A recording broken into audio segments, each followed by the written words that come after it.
Hey everyone, welcome back to WrestlePop. All right guys, this is the Daily Heat. It is all the quick wrestling news stories we feel like you need to know for the day. And today we are kicking it off with the biggest news of the day, and that is that there is a new guest announced for Stone Cold Steve Austin's Broken Skull sessions, and it's going to be none other than AEW superstar Chris Jericho.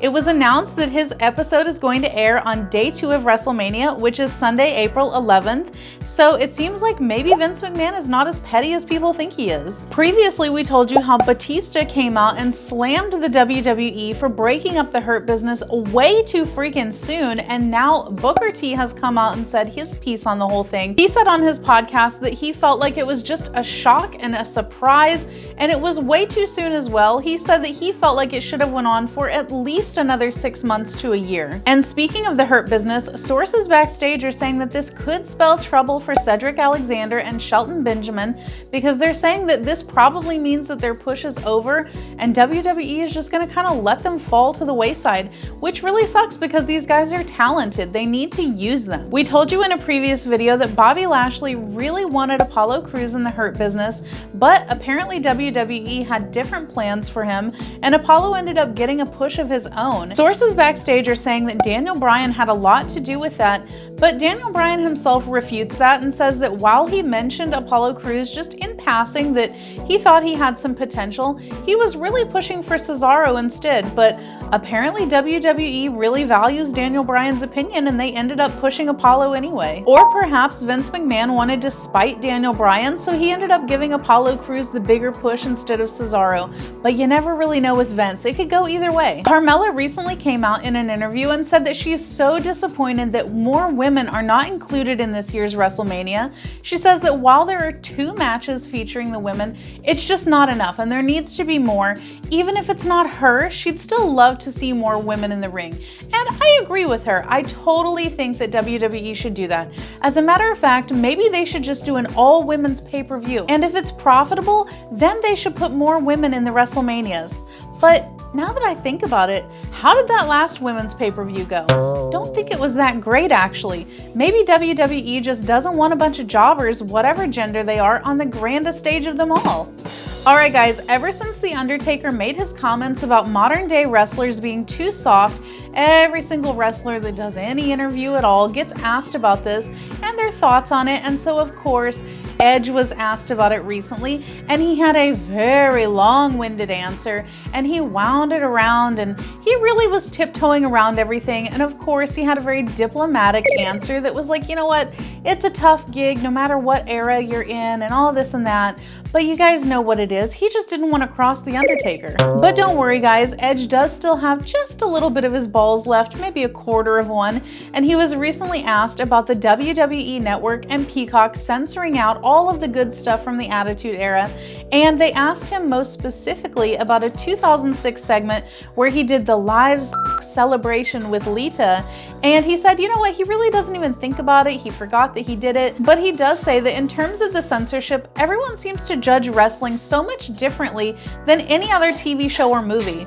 He said that, a simulated scene in a movie would still be kept in there and no one would have any problem with it, but for some reason they judge wrestling differently, and he said that that's not exactly fair. And look, we get it, the WWE is PG nowadays and all that stuff, but with modern technology you would think that places like Peacock or even the WWE Network could just set up profiles and let the adults actually see the stuff that they want to see, and then let kids have their own profile where they get all of the neutered down stuff. Alright guys, if you've ever wondered what it would be like if WWE and AEW did a joint promotion, well, your prayers have been answered.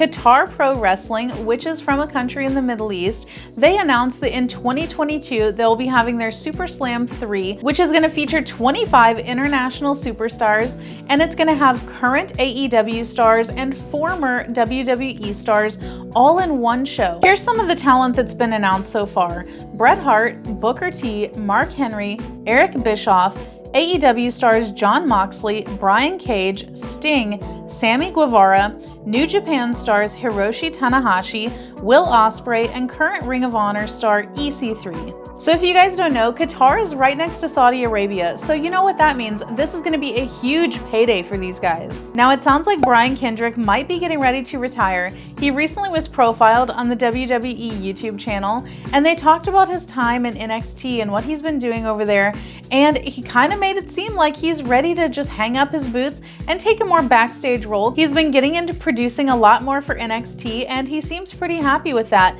Now it's not official yet, but it sounds like that's probably where he's going. We previously told you that YouTube star Logan Paul was allegedly going to be involved with WrestleMania, and now he has indeed confirmed that on the most recent episode of his podcast, and it seems like he's going to be doing something with Sami Zayn. Now here's what we really want to know though. Is Sami Zayn's gimmick to be a homeless Vietnam vet? He's looking a little worse for the wear. Alright guys, here's a what if for you. Back in the day when Jerry Lawler quit WWE in solidarity with his wife, the Cat, who was fired, we did a whole video on that, so if you want to know the full story, check out that video.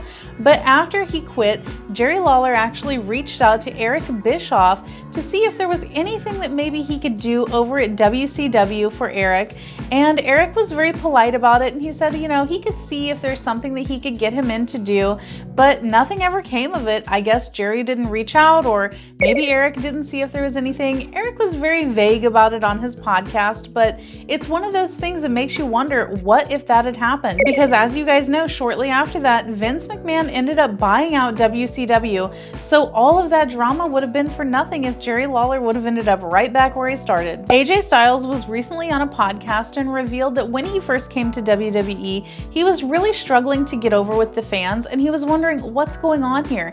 He couldn't think of what it could possibly be that was holding him back. And then he revealed that Stone Cold Steve Austin gave him a very valuable piece of advice and told him, man, it's your jacket. It is just too busy. There's too much going on with it. You gotta just ditch the jacket. And so AJ listened to him, he ditched the jacket, and he took off ever since. So now he is very grateful for that little piece of advice from Stone Cold. Now, if you want my opinion, AJ, I think it's the boy band hairstyle you got going on. Not exactly menacing with the Mr. Tresemme look. What do you guys think? Could Buddy Murphy be the next WWE superstar asking for his release? It seems like it might be going that way because he went on Instagram in character and gave an explanation as to why he and Rey Mysterio are no longer together.